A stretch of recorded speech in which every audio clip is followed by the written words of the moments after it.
And welcome to another brand new episode of Today in the News on Vanguard Live. My name is Precious Chukudi and I have with me my co-host Damilola Ogunshake. How are you, Dami? I'm very fine. I can see you're really fine. So of course it's the weekend and the weekend, that's the day that most people are really always waiting for Friday. Because of traffic stress The and traffic everything. stress and all that. You just have to relax on Saturdays and Sundays. Alright, let's just move straight to the front pages of the papers, and I'll be starting off with Vanguard.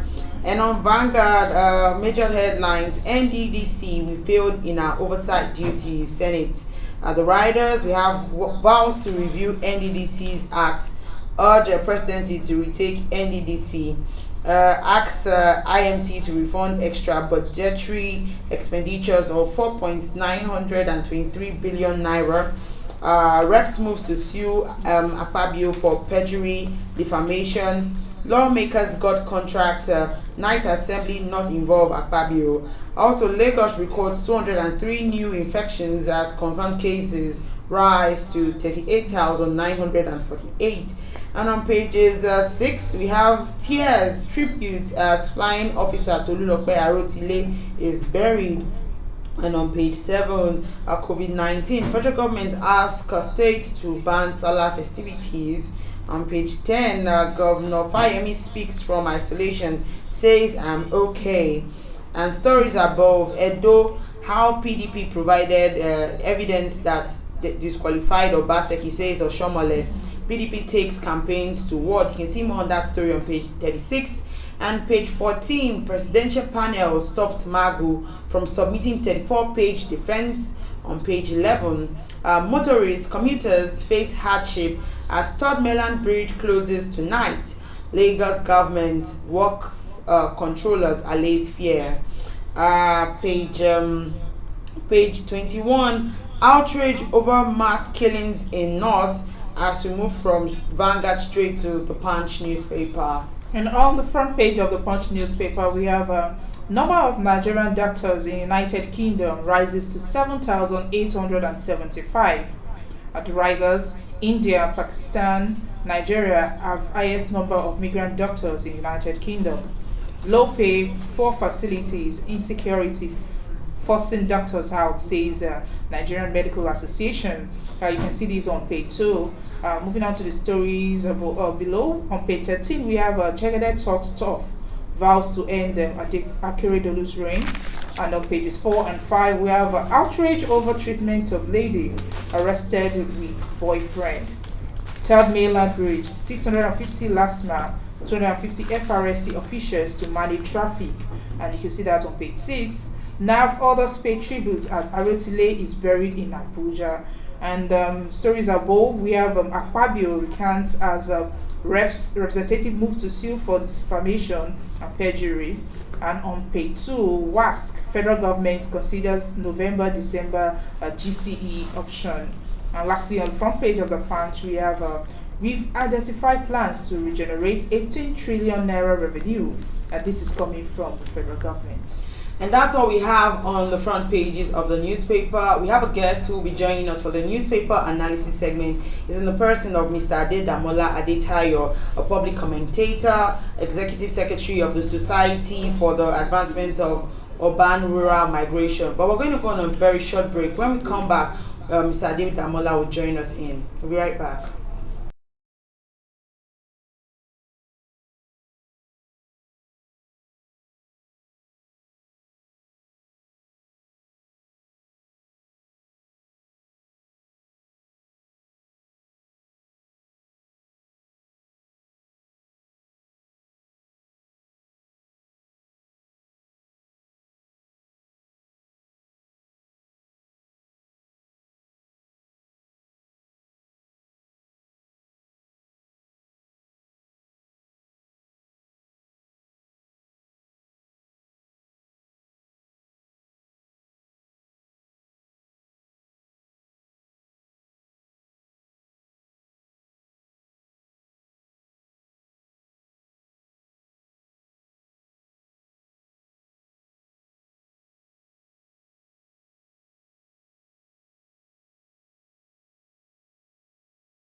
All right, welcome back. And if you're just still joining, it's still today in the news. I am Precious Chukudi, and I have my co-host Damilola Ogunsanya. So this is the newspaper analysis segment, and joining us via Zoom is Mr. Adedamola Adetayo. He's a public commentator, executive secretary of the Society for the Advancement of Urban Rural Migration. You're welcome, sir. Good morning. Thank you very much for having me. I'm honored to be here. Pleasure. Thank you very much, sir. All right, let's just move straight to the main headlines of this morning paper. And we failed in our oversight duties. That's what the Senate is saying. And I would like to ask you, do you think that if the Senate had carried out an effective oversight function on the activities of the Interim Management Committee of the NDDC, the high level of corruptions would have been checked, looking at what's been happening in the NDDC?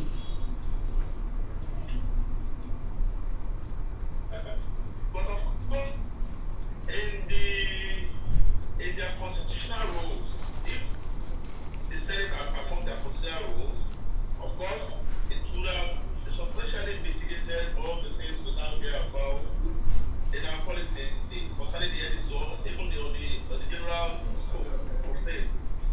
But unfortunately, Sorry, sir, please, can you speak out louder? Unfortunately, the Senate itself needs to be monitored. Because that is where the Senate of the Nigerian Federal Republic, the National Assembly as a whole, from all we know and we have read, and they themselves are not up and doing. If they were up to the task and they have been performing their legitimate and constitutional roles, we shouldn't have heard so much of these embarrassing stories happening and arising in the NDDC. So of course, yes, if they have performed their roles, we would have had a better news to tell today.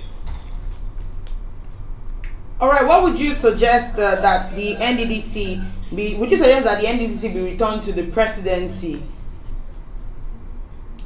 Unfortunately, the presidency is not any better. Unfortunately, the presidency is not any better. There's no way we can isolate all of these issues and tell them one by one.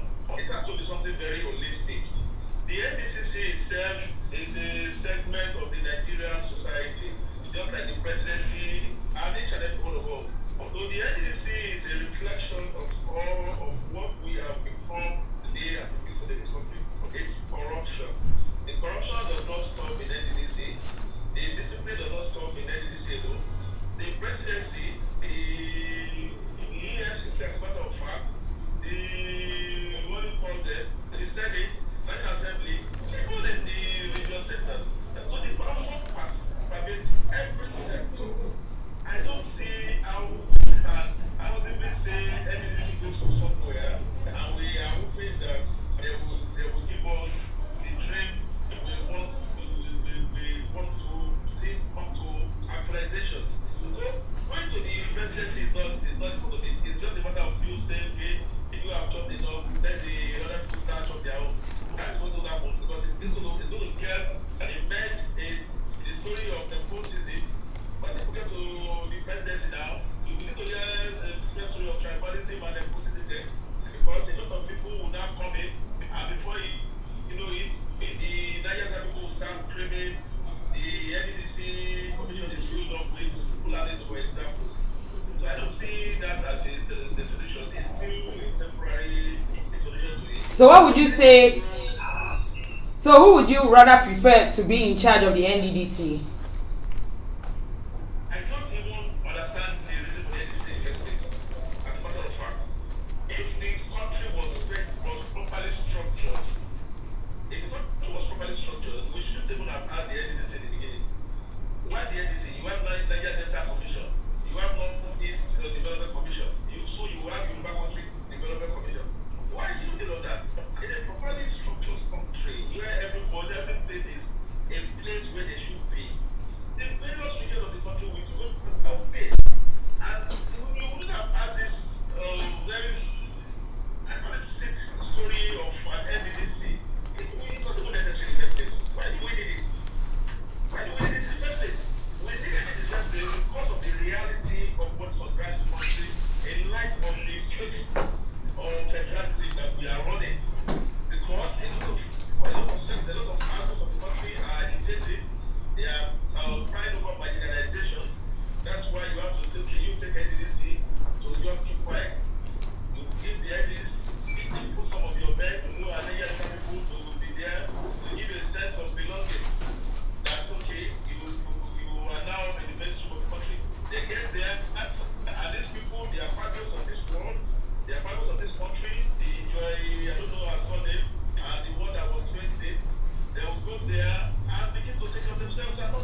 this country, and it manifests at every point.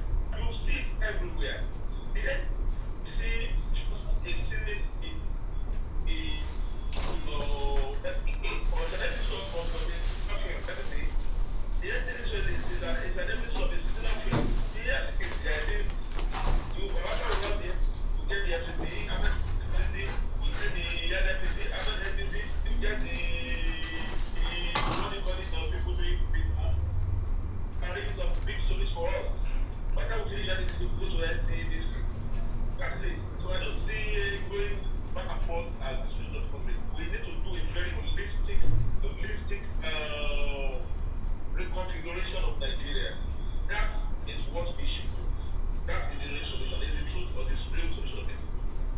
Okay, so also we realized that in the papers this morning, the House of Rep has initiated moves to sue the Minister of Niger Delta Affairs, Senator Akpabio, for perjury and defamation after he made some claims that some of the members of the National Assembly benefited from the lucrative contracts of the NDDC. What do you think about that situation?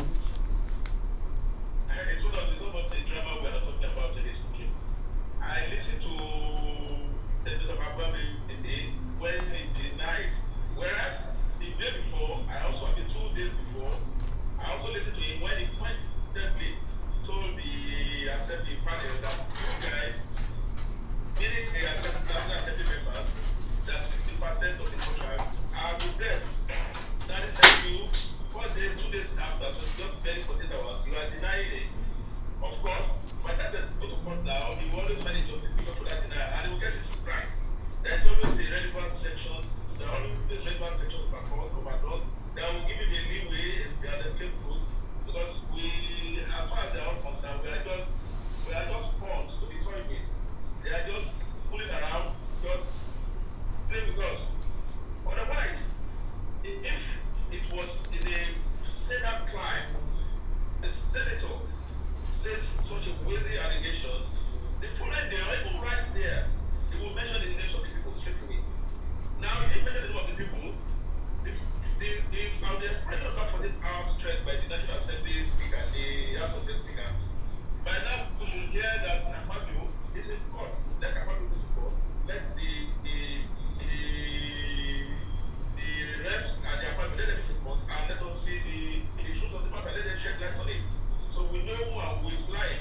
In any case, by the time they go to court and they do everything, they bring case, they talk, the whole thing will be merged in a series of mysteries, series of shenanigans, then you have series of lies and this and that, and before you know it, we get lost in the before the end matter. They are brought that one to distract us from one of the God. We quickly lose interest and go to somewhere else. So that at the end of the day, we have heard of bigger stories that have just melted into the air that nothing has happened to it. So Nigerians are not too keen, except for the entertainment value of the stories. But as far as most Nigerians are concerned, most of them are just hearing, they are just entertainment to Nigeria. Most Nigerians cannot do it about anyway. So the politicians have a way, they have their ways of making themselves. They just talk. If you heard this man, what's the senator in the minister telling the house, a formal gathering, a formal proceeding of the house, he was talking about BI, being the BI boy, and the boy, you don't share, logo. And the system quite ridiculous. And it's kind of saying you are going to hear at the end of the day about this particular of Akpabio assembly story. They're going to go there, and at the end of the day, nothing is going to complete. Nothing. It's just a waste of time because they know themselves. Okay, Mr. Aditayo. Mr. Aditayo, the former national chairman of the APC, that's Comrade Adams Oshomole, said the screening committee of the APC that disqualified Governor Godwin Obaseki from contesting the election on the party's platform relied on the documents supplied by PDP. What do you think about this statement coming from Comrade Adams? surprised to hear that. I'm surprised to hear that we have been following the stories of the Edo BDP, the Edo electoral stories. I think if Oshobole truly said that, I hope he did. If he truly said that, then he must be very ashamed of himself. Why will a national chairman say that he's nailing his own party man, a serving governor, on the basis of to him or to his No, I think his reason was to avoid this, the same thing that happened in Bayelsa. He's trying to stop it from happening in Edo. So that's his reason. But this is different. This is different because whatever it is that the other party brought to him, it's not about them. The story in Bayelsa was about them. The nomenclature of the man's name that he has changed severally over years, right? This one is different. Probably they have, I don't know the evidence that they have brought against him from PDP. It might be damn name, we don't know. But whatever the case, it is not ethically right or even morally that you are going to nail your governor publicly based on what an opponent which you have now more or less gone back to now, and you are now collaborating with that opponent to fight your own candidate. Because as I understand, Eze Yamu is from PDP, and the same Eze Yamu that Oshobole himself publicly called a thief, that Oshobole himself publicly ridiculed, Oshobole himself publicly told us he discredited him. Publicly, it's not in private. The same person you have discredited, the same person you have called a thief, the same person you have said was unworthy of Edo people. Now, it's the same person you have come out publicly again. Say, okay, now don't worry, the guy is not good for you. If the Edo people were, I don't want to use that word, if the people know exactly what is good for them, on the basis of Oshobole's improvement in law, I think the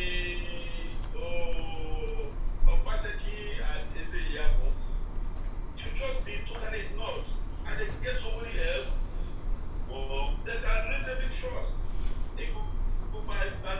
But of course, the political structure of Nigeria, the electoral structure of Nigeria is such that it is almost impossible.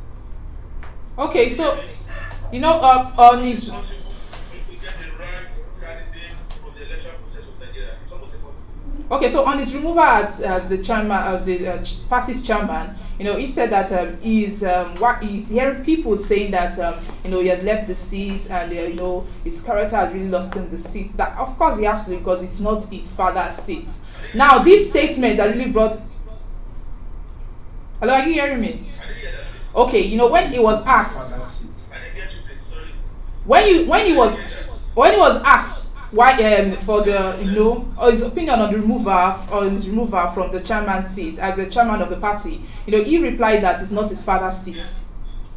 So, but a lot of people now are saying that of course it's not coming from his mind, and he's just saying that his actions are actually different from his words. Do you actually think this is true? What's your opinion? It's likely to be true. It's likely to be true because the sensible thing, and I think we must commend Oshobole for that, for being sensible. The sensible thing for him to have done at that point was to have relinquished that seat voluntarily or by agreement or by whichever way it was done. He left the seat. So if people have said that, if I heard you correctly, if people have said that it wasn't really of his mind to leave, that he left, if that's what you said, whatever the case, he has left, and he didn't leave the party, he only left the seat, which is good for at least to average a little bit of some of his own personal integrity or the party's integrity, if there was any left. At least they have salvaged a little. Otherwise, he had the option of probably going ahead and bring the whole party crashing on their heads. They do or contract. Okay, so Mr. Adetayo, Let's talk about EFCC. So the presidential panel probing the suspended acting EFCC chairman contacted Magu to appear before it yesterday, so as to confront him with the allegations and make his defense. But the members did not attend to him after all. So what do you think of this? Do you think he's being dribbled and he's not being given the opportunity to defend himself? The presidential panel probing Magu. They invited and told him to, he was supposed to attend yesterday, to appear before them yesterday and defend himself. But he was not attended to.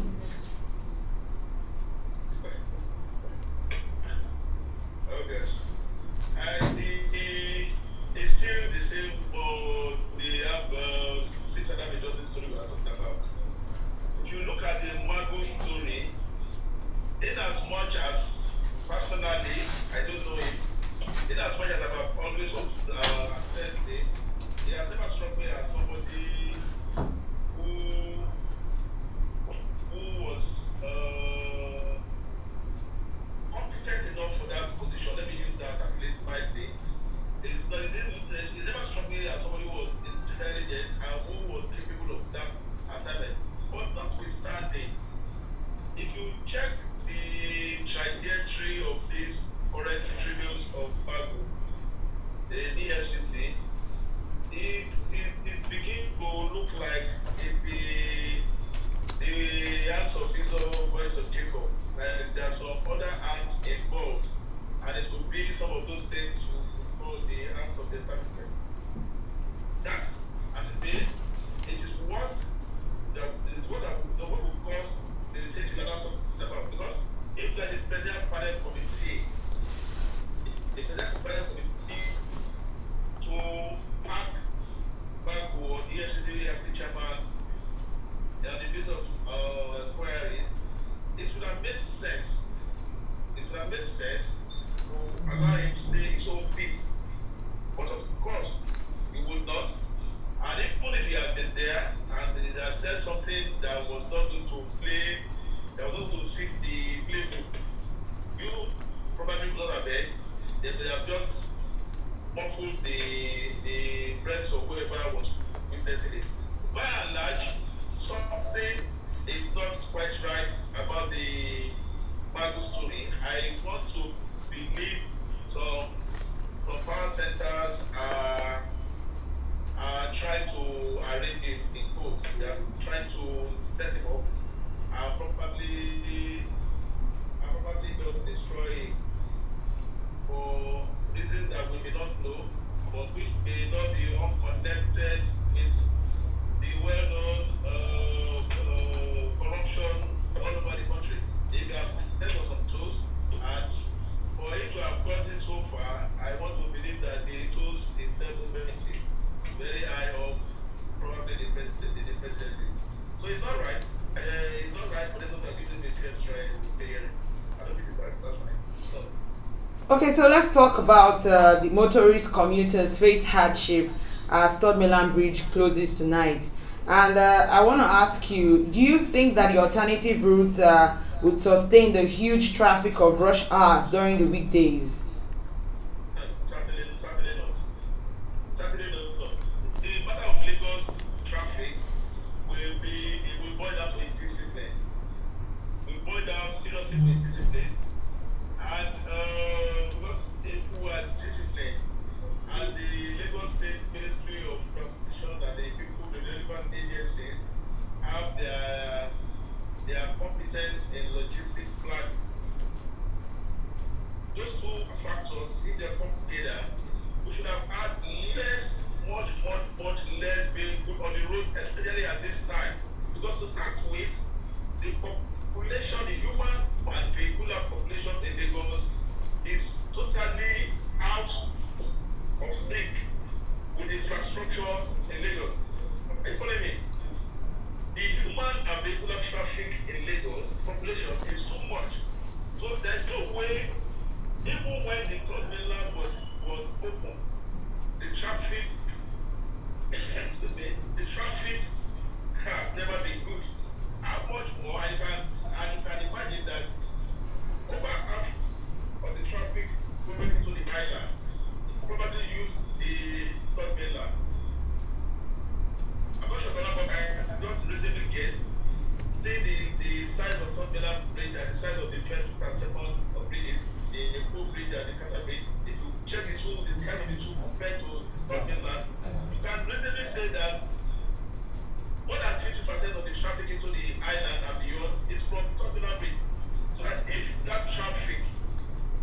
as it were now, even as it was, it is hectic.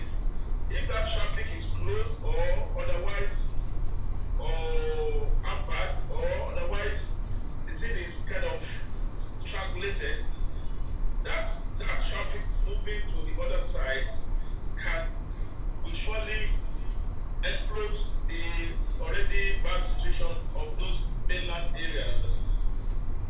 It might now become a good thing for the island people. Fewer people to be on the island as it is, right? The solution could have been that you have these mass transit vehicles. Now you're speaking about mass transit vehicles, and the governor was saying that he's going to create additional 600 buses that will start plying routes like Abulegba, Alausa, Ebutemeta, Ikeja, and that's by next month. I'm asking you now, how effective do you think that this would be on the traffic situation? It should improve it. Our roads are already congested.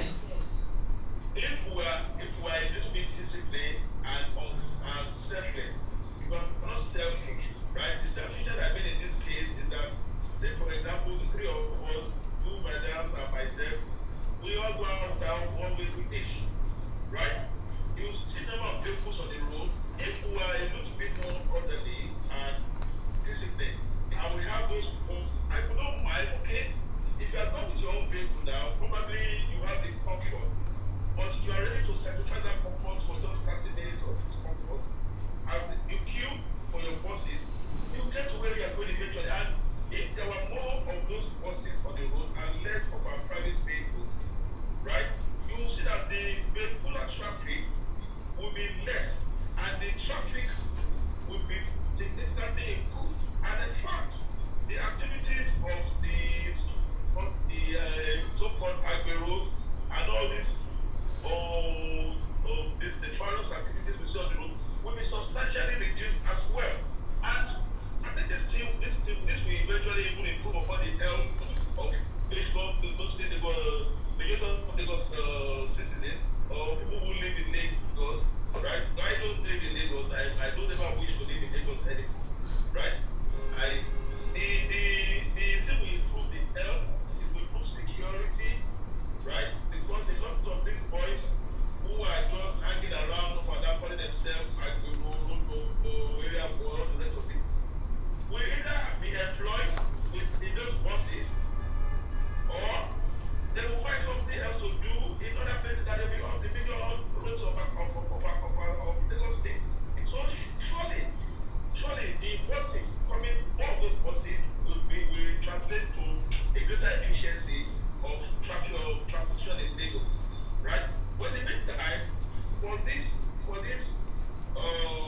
repairs on automobile, I think it will make sense for everybody who to as much as possible, especially people with this COVID season we are in, people should as much as possible try to be off the road. If they don't have, just as we are doing now, I was supposed to come to your studio, but I'm here, we are talking out way, and we are talking, so as much as possible, keep off the road. If you don't have business on the road, keep off the road as much as possible, so that you can reduce the traffic, the population of vehicles, the vehicular traffic, and reduce it as much as possible. But I can imagine knowing the kind of people we are, traffic in Lagos is that blowing up. Now, thank God, as I read somewhere, they are only going to close one side of time. Am I right? Yes. What? They only close one side of the traffic at a time, so they don't do a complete closure. So that in the morning when you are going, one-way traffic, in the evening, another one-way traffic coming back. I hope the government will be able to contain, the government manage that. I doubt it very much. But there will be people, even the security themselves, they are going to flout that road. We are going to find out that one minister, one big man will be coming, he will go and listen traffic and they will lock it down. So I see a very difficult opportunity ahead for Lagosians. All right, thank you, Mr. Adedamola Adetayo, public commentator, Executive Secretary of the Society for the Advancement of Urban Rural Migration. Thank you for joining us this morning, sir. Thank you for having me. Thank you very much. Thank you. And that's all we have for you on this episode of Today in the News. You can equally remember to like, share, and subscribe on all our social media platforms showing on your screen. And if you want to find out more of our top stories at the very minute, go straight to our website www.vanguardngl.com to find out more on our stories. Till I come your way next time, I remain Precious Chukudi, and I have with me my co-host Damla Busake. Stay safe and thank you for watching.